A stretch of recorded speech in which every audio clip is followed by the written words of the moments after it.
Assalamualaikum warahmatullahi wabarakatuh. Salam sejahtera bagi kita semua. Perkenalkan, kami dari Sekolah Tinggi Ilmu Kesehatan Tri Mandiri Sakti Bengkulu dengan program studi S1 Kesehatan Masyarakat. Kami dari kelompok 2 ingin mempresentasikan hasil kerja kelompok kami dengan materi masing-masing. Pemateri pertama. Baiklah, perkenalkan, nama saya Habji Badio Putra dengan materi 12 dampak bahaya merokok bagi kesehatan. Lanjut pemateri kedua. Perkenalkan, nama saya Elvina Octavia dengan materi status kurang gizi pada anak. Lanjut ke materi ketiga. Perkenalkan, nama saya Tari Sumadia yang akan menjelaskan materi tentang pencemaran air akibat tambang batu bara. Selanjutnya yang akan dijelaskan ke materi keempat. Perkenalkan, nama saya Cindy Eka Putri dengan materi faktor-faktor yang menyebabkan penyakit jantung koroner terhadap lansia. Lanjut ke materi kelima. Perkenalkan, nama saya Sita Wulandari. Saya akan membahas tentang materi faktor yang mempengaruhi keputihan berbau amis pada area wanita.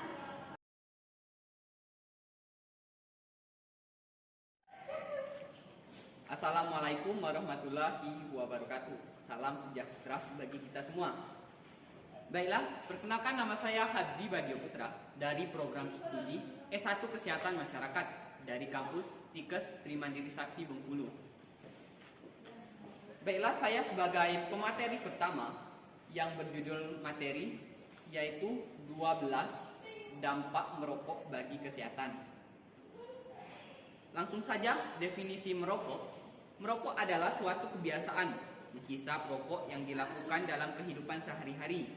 Merupakan suatu kebutuhan yang tidak bisa dihindari bagi orang yang mengalami kecenderungan terhadap rokok.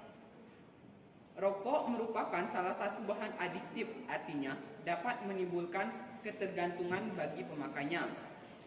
Sifat adiktif rokok berasal dari nikotin yang dikandungnya. Setelah seorang menghirup asap rokok, dalam 7 detik, nikotin akan mencapai otak.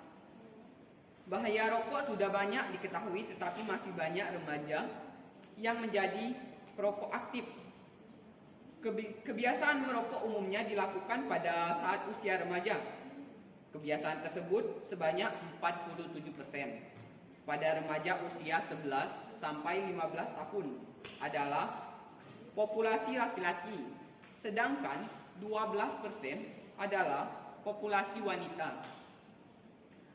Menurut WHO, pada tahun 2008, merokok dalam jangka panjang menjadi penyebab utama penyakit yang mematikan seperti kanker, diabetes, jantung, dan penyakit pada paru-paru. Laporan WHO adalah 1,3 miliar orang yang merokok di dunia. Pada tahun 2008 menyebutkan bahwa 2/3 perokok tinggal di 10 negara. Data WHO menunjukkan bahwa pada tahun 2008 Indonesia ada di urutan ke-28 dengan angka 1085 batang per orang per tahun. Pengguna rokok urutan pertama adalah di negara Serbia dengan jumlah konsumsi rokok mencapai 2.861 per orang per tahun. Sedangkan urutan berikutnya diduduki oleh negara-negara maju. Selain banyaknya negara yang penduduknya mayoritas merokok, hal tersebut juga menjadi meningkatnya angka kematian pada negara-negara tersebut akibat merokok. Semua ahli kesehatan termasuk WHO telah lama menyimpulkan bahwa secara kesehatan rokok banyak menimbulkan dampak negatif, lebih bagi anak-anak dan masa depannya. Rokok mengandung 4.000 zat kimia dengan 200 jenis diantaranya bersifat karsinogenetik, dapat menyebabkan kanker, di mana bahan racun ini didapatkan pada asap utama yaitu asap rokok yang dihisap langsung masuk ke paru-paru. Perokok maupun asap sampingnya yaitu asap rokok yang dihasilkan oleh ujung rokok yang terbakar. Misalnya korban monoksida, benzopiren, dan amonia. Berikut 12 bahaya merokok terhadap kesehatan tubuh. Yang pertama, resiko kanker. Yang kedua itu resiko diabetes. Yang ketiga sistem imun melemah. Yang keempat penyakit mata dan gangguan penglihatan. Yang keempat luka jadi susah kering. Yang kelima penyakit gigi dan mulut. Yang keenam gangguan indera pengecap dan perciuman. Yang keenam penyakit kardiovaskular. Yang ketujuh masalah sistem pernapasan. Yang kedelapan masalah pada kulit, rambut, dan kuku. Yang kesembilan gangguan kesuburan dan reproduksi. Dan selanjutnya komplikasi kehamilan. Mungkin itu saja materi dari saya. Lebih dan kurangnya saya mohon maaf. Kepada Allah saya mohon ampun. Wabillahi taufiq wal hidayah. Wassalamualaikum warahmatullahi wabarakatuh. Assalamualaikum warahmatullahi wabarakatuh. Perkenalkan, nama saya Alvina Octavia dari Program Studi Kesehatan Masyarakat. Salam sehat bagi kita semua. Yang terhormat pada dosen selaku pengampu mata kuliah Bahasa Indonesia dan yang terhormat kepada teman-teman seperjuangan. Baiklah, di sini saya akan menjelaskan tentang materi status kurangan gizi pada anak.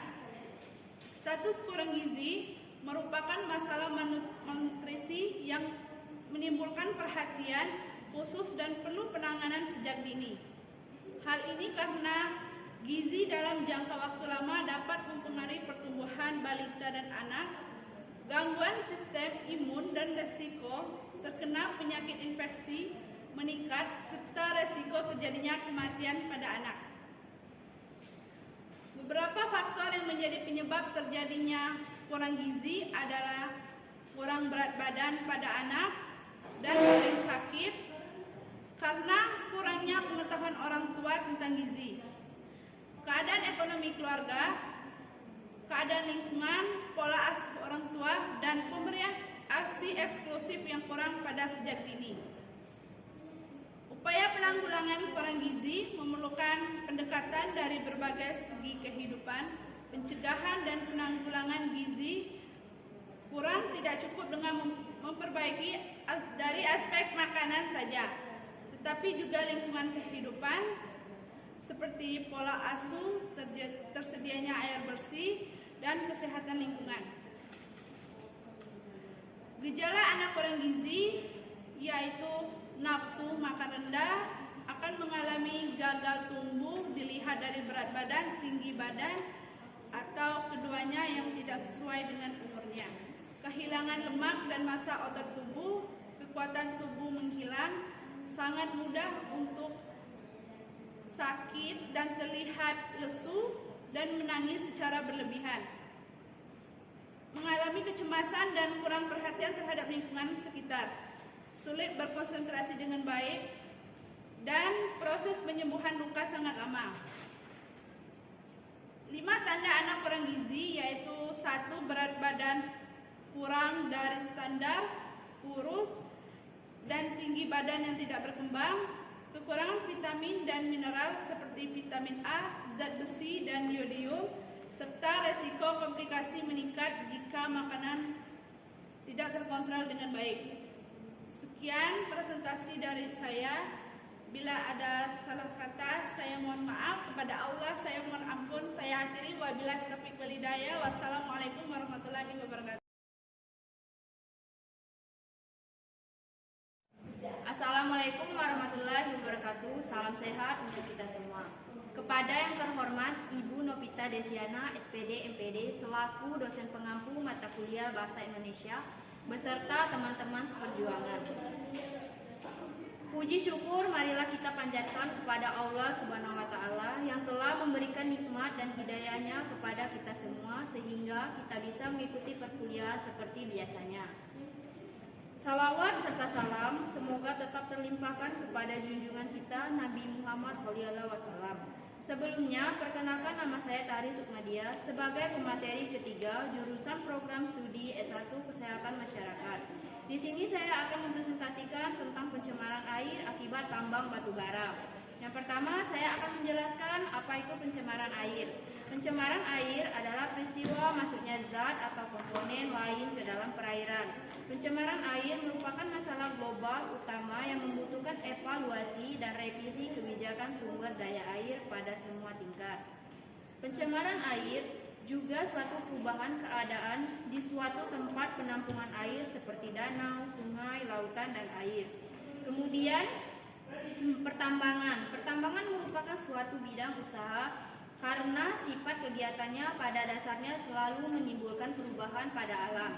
Aktivitas pertambangan selalu membawa dua sisi. Sisi pertama adalah memacu kemakmuran ekonomi negara, dan sisi lainnya adalah timbul dampak lingkungan yang memerlukan tenaga, pikiran, dan biaya yang cukup signifikan untuk proses pemulihannya. Pencemaran air akibat tambang batu bara merupakan peristiwa masuknya zat sulfur dan nitrogen pada air yang membuat air menjadi keruh dan berwarna kecoklatan. Pertambangan batu bara yang tidak memerhatikan kelestarian lingkungan telah merusak sungai dan anak sungainya. Akibatnya, sungai itu hancur dan airnya tercemar. Pertambangan tidak memberikan keuntungan bagi masyarakat. Warga yang dulu berkebun kopi di dekat sungai justru terusir karena tidak bisa memakai airnya lagi. Sisa pencucian batu bara di lokasi pertambangan terbawa sampai ke hilir sungai dan mencemari sepanjang aliran sungai. Padahal sungai merupakan sumber air baku perusahaan daerah air minum atau PDAM yang dikonsumsi sepertiga masyarakat. Air yang tercemar mengandung partikel terlarut dalam jumlah yang tinggi, menyebabkan air menjadi keruh. Air sungai juga mengandung kadar besi yang tinggi.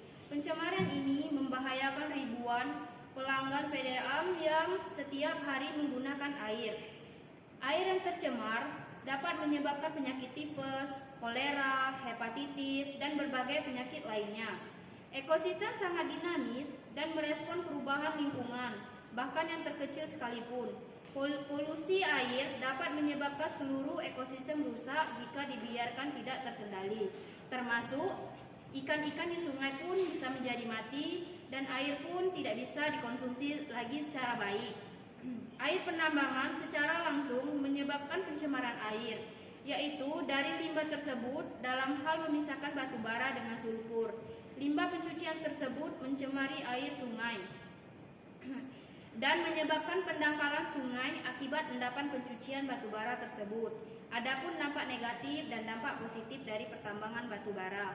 Dampak positifnya yaitu memicu kemakmuran negara, dan dampak negatifnya yaitu terjadi tentang pencemaran lingkungan, tanah, air, dan sebagainya. Lebih dan kurangnya, sekian dan terima kasih. Lebih dan kurangnya saya ucapkan terima kasih. Kepada Allah saya mohon ampun. Wabillahi taufiq wal hidayah. Wassalamualaikum warahmatullahi wabarakatuh. Assalamualaikum warahmatullahi wabarakatuh. Selamat pagi dan salam sejahtera bagi kita semua. Perkenalkan, nama saya Cindy Eka Putri dari Prodi S1 Kesehatan Masyarakat. Yang terhormat kepada dosen pengampu mata kuliah Bahasa Indonesia, kepada Ibu Novita Despiana, SPD, MPD, dan kepada teman-teman yang saya hormati. Di sini saya akan mempresentasikan materi saya yang berjudul faktor-faktor yang menyebabkan penyakit jantung koroner terhadap lansia. Hadirin sekalian, tahukah Anda bahwa penyakit jantung koroner itu penyakit yang berbahaya nomor 1 di dunia? Di sini saya akan membahas pengertian jantung koroner, penyebabnya, cara pengobatannya, dan bagaimana cara kita akan terhindar dari penyakit jantung koroner. Sekarang kita akan membahas satu persatu pengertiannya. Penyakit jantung koroner adalah penyakit pembuluh darah yang memosok otot jantung koroner, pengacu pada penyempitan pembuluh darah koroner. Pembuluh darah yang mengosok oksigen dan darah ke jantung. Ia juga dikenal sebagai penyakit arteri koroner. Penyebabnya biasanya kondisi ini disebabkan oleh plak kolesterol dan proses peradangan. Pengobatan terdiri dari beberapa perawatan diri dan pengeceran darah. Perawatan termasuk perubahan gaya hidup, obat-obatan, obligasi dan operasi. Perawatan diri, berhenti merokok, penurunan berat badan, latihan fisik, dan diet rendah lemak.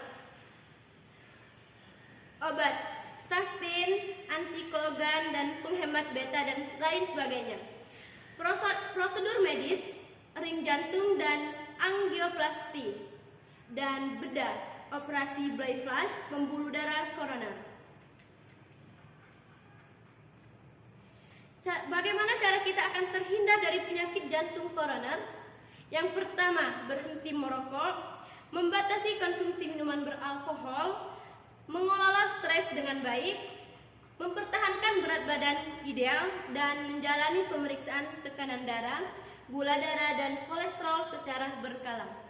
Dari presentasi hari ini bisa kita kesimpulkan bahwa penyakit jantung koroner itu adalah berbahaya banget bagi tubuh kita. Bagaimana cara kita terhindar dari penyakit koroner? Nah, itu kita harus mengatur gaya hidup kita dan mengelola stres dengan baik. Sekian dari presentasi saya hari ini, saya akhiri. Wassalamualaikum warahmatullahi wabarakatuh.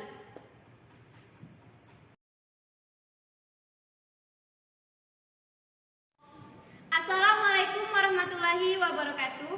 Salam sejahtera bagi kita semua. Yang terhormat dosen pengampu mata kuliah Bahasa Indonesia, Bunda Novita Destiana, SPD, MPD. Dan yang terhormat untuk kawan-kawan yang telah saya banggakan. Sebelum membahas materi tersebut, alangkah baiknya kita mengucapkan lafaz basmalah. Keputihan adalah keluarnya cairan selain darah dari liang vagina di luar kebiasaan, baik berbau ataupun tidak, serta disertai rasa gatal setempat. Penyebab keputihan dapat secara normal atau fisiologis yang dipengaruhi oleh hormon tertentu. Cairannya berwarna putih, tidak berbau, dan jika dilakukan pemeriksaan laboratorium tidak menunjukkan ada kelainan. Hal ini dapat tampak pada perempuan yang tersanggang pada waktu sengsama atau saat masa subur ovulasi. Contoh keputihan normal atau fisiologis adalah pada saat sebelum menstruasi dan sesudah menstruasi atau pada masa ovulasi. Terus, bagi yang sudah memiliki pasangan, gairah seksnya sudah berhubungan intim, itu disebabkan keputihan yang normal. Warna keputihan yang normal berwarna bening atau sedikit putih menyerupai putih telur mentah atau seperti lidah buaya. Teksturnya encer atau sedikit kental dan lengket, tidak berbau. Keputihan yang abnormal bisa disebabkan oleh infeksi atau peradangan yang terjadi karena mencuci vagina dengan air kotor, pemeriksaan dalam yang tidak benar, pemakaian pembilas vagina yang berlebihan, pemeriksaan yang tidak higienis, dan adanya benda asing dalam vagina. Selain karena infeksi, keputihan dapat juga disebabkan oleh massa hormonal, celana yang tidak menyerap keringat, dan penyakit menular seksual. Cairan berwarna putih atau hijau atau kuning, berbau, sangat gatal, dan atau disertai nyeri perut bagian bawah. Jika seseorang mengalami hal seperti itu, maka orang tersebut harus segera berobat ke dokter. Pengobatan akan disesuaikan dengan penyebabnya.